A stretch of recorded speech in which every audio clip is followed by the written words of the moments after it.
I just got thinking about people in our relationships with others, and sometimes we just can't live without people, and yet sometimes it's harder to live with people.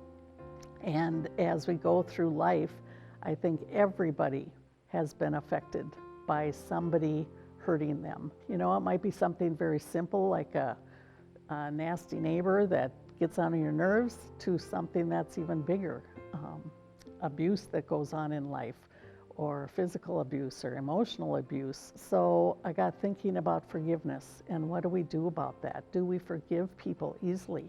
And I came to the conclusion, no, it's hard to stop and forgive people. So what does the Bible say about that? What do we need to do? Because we can live with that unforgiveness, but what it does is just eat at us, and we end up becoming very bitter. We lose sleep at night, and it may not be affecting the person that's hurt us at all. Well, the Bible is very clear that God says you must forgive.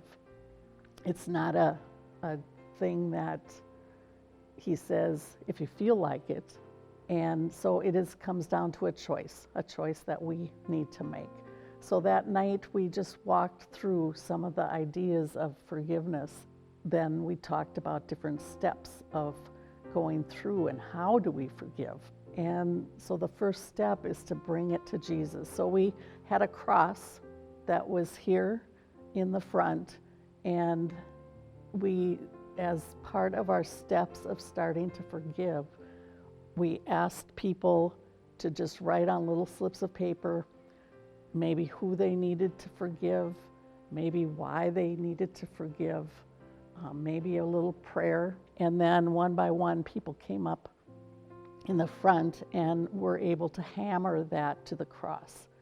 And when doing that, it was just significant and symbolic of leaving our hurts with Jesus. Pastor Bill and I spoke about this afterwards. What are we going to do with these papers? Because they're precious to people, and it's their heart. And we don't want to see them. It's between them and God. And so what we're going to do is torch the papers and burn them.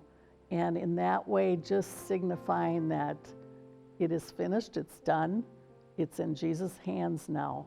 And that's a hard thing to do sometimes. When we start to go through this forgiveness thing, it's not easy, and it doesn't happen overnight.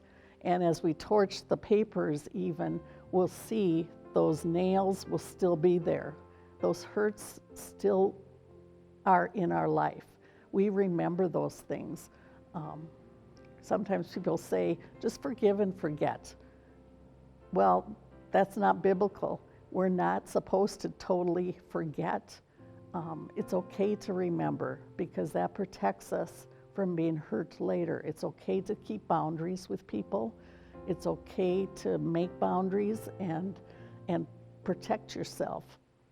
And so those nails will still be there, but the impact of those nails, the impact of those hurts will be lessened as time goes on, as we give them to Jesus and let go of that. So we still may remember, but it will be lessened. That hurt will be lessened.